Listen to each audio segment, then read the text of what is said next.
Our next speaker travels the world helping people get their message across through the news media. He helps UK trade and investment at British embassies, high commissions and consulates. He helps United Nations staff working in the world's trouble spots. He can help you. The business leaders he works with at the Academy for Chief Executives have just made him the new speaker for the year. He's Michael Dodd, and his topic is Mastering the Media with Balls.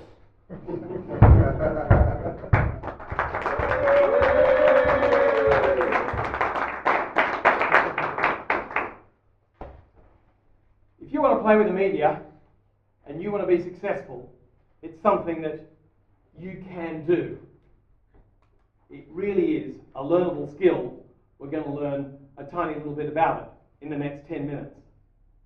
The thing is that a lot of people don't have the right mental attitude. When you're going to play with the media, you've got to play to win. In summary, and I know there's only one woman in the audience here, in summary, you need a winning mentality. You need to actually get on the front foot. If you don't, you will be like many, many people who just go on to the BBC World Service or CNN with millions of listeners and viewers around the world. And they say, oh, I hope I do all right.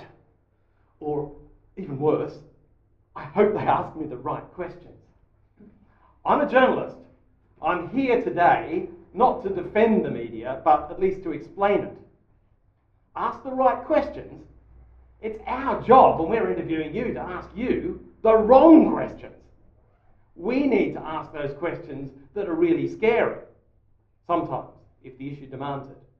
So, if you're thinking, crikey, this is difficult, I could be up against Jeremy Paxman on a bad day, or John Humphreys when he's in interrupting mode, which is every day, and I can't possibly win, it's stacked against me, you're probably right. Because the approach we take in the media is that we own the pitch. We own the ball. We make the rules. We're the referee. We write up the report afterwards. And of course, if you don't like it, that's fine. You can appeal to the Press Complaints Commission, run by the newspaper editors of this country. Okay, it's tough. But some people manage to win, and they manage to win every time. I've trained people like Richard Branson, like Bill Gates, like Steve Jobs. Not those people exactly, but people like them.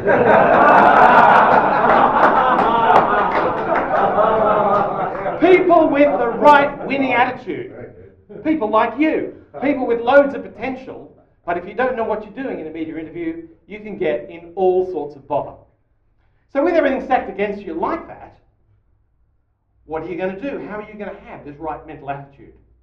Well, just imagine that you are put in charge of a bunch of excitable 4-year-old boys playing their first game of football. And you have to explain to these young lads that they have to win. The thing is, what is the one thing you've got to tell them that they understand how to win? It's no good just turning up, it's no good just defending your net. You have to tell them they have to score goals. They have to get the ball in the net of the other team. And when you're doing a media interview, you need to take the same approach.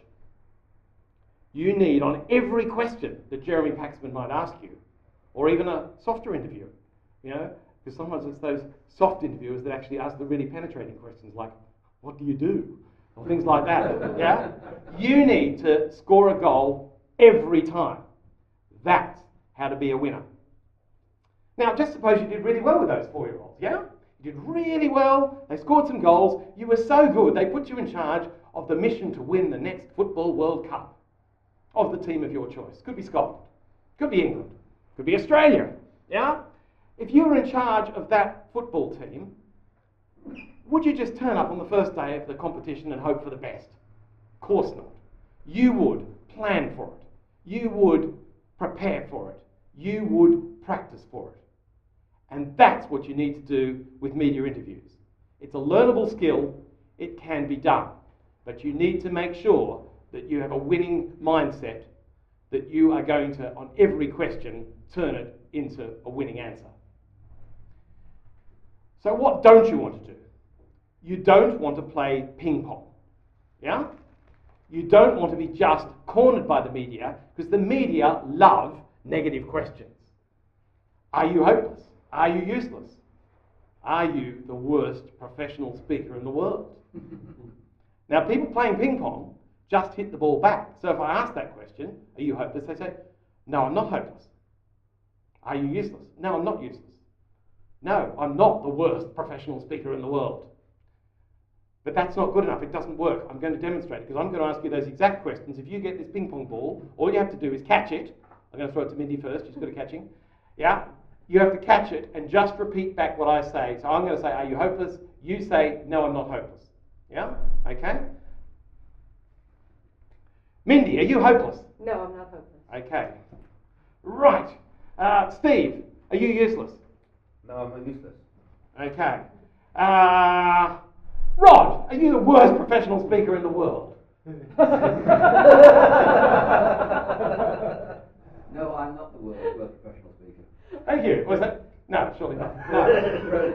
Right. Now, the reason that doesn't work is because those words, hopeless, useless, and worst, are powerful words. And we in the media love powerful words, yeah? We love asking those kind of questions. So if you say, I'm not hopeless, I'm not useless, and I'm not the world's worst professional speaker, the subconscious of all those listeners is hopeless, useless, and world's worst professional speaker, yeah? So it's no good just playing ping pong and hitting the ball back over the net, like so many people do. It doesn't work. What you need to do is to play rugby. You get the ball in the form of the question from Jeremy Paxton, which might be, why don't you resign, you idiot?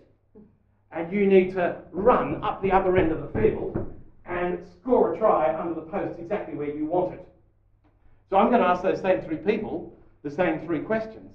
This time they've got to be a bit smarter, yeah? They've got to use something called a bridge. Now, I teach people how to do good media interviews, and one of the things that it's really important for them to know is that you do need to answer the question. Otherwise, they'll think that you're a politician trained by someone in a pink shirt, you know? You do need to answer the question. But, and this is why you got out of bed this morning, you don't just leave it there. And even if you can't answer the question because you're not the right person, you need to at least acknowledge the question. Yeah? I can't answer that particular question because I'm not senior enough, I haven't enough experience, that's not my field, or whatever. You've got to explain it. If you explain it, that's fine. But better still, answer it. Yeah? So I'm sure the answer to those questions is no, right? But if you say no, that's fine. You just don't repeat back the negative.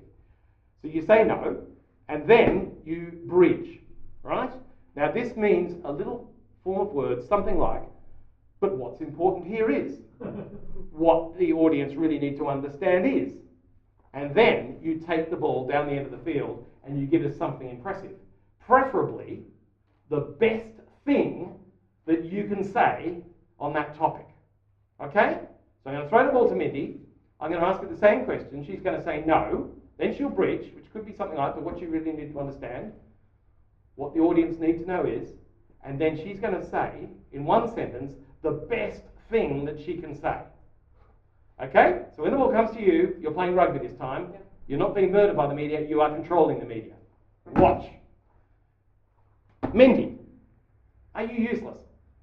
No. But the important thing is that we help people try and write and publish books quickly. Fantastic. Fantastic. That's really good. Hey! You've obviously played rugby before. You've got the idea. Yeah, that's good. That's good. Yeah. Okay. Steve, are you hopeless?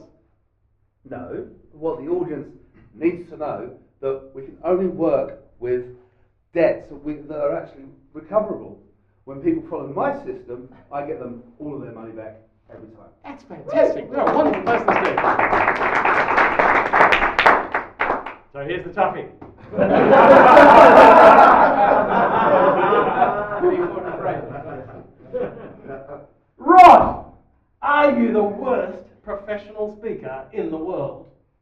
No, not really. Bridge! When I was at the Cubs, Art Kaler gave me a badge for speaking, and I still wear that every day. So I think somebody like you, who hasn't spoken professionally, may be the world's professional speaker.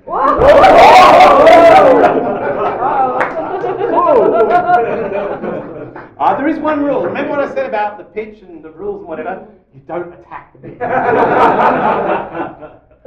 You carefully skirt around that. Graham and I do newspaper interviews on Sky TV, which I think at the moment is 40% owned by Rupert Murdoch. I haven't heard Graham make that many disparaging remarks about Rupert Murdoch lately. So you have to be careful. But you know, there are ways. If you do want to attack the media, then obviously if you want to attack Rupert Murdoch, you talk to The Guardian. That's a good way, yeah? You've got to be thinking about this. Okay? So, the moral of the story is, we don't play ping pong, we play rugby when we're playing with the media. We need to make sure that we play to win, and that we win not just on every interview, we win on every question with every answer. We score a try every time. The choice is yours.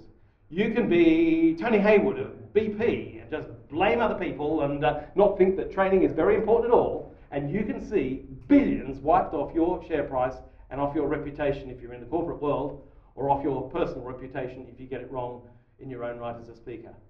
Or you can be Richard Branson. He's not particularly fluent, but he gets the point across every time. You can get the point across every time. You can become a media success, providing you don't play ping pong, you play rugby, and you play to win every time.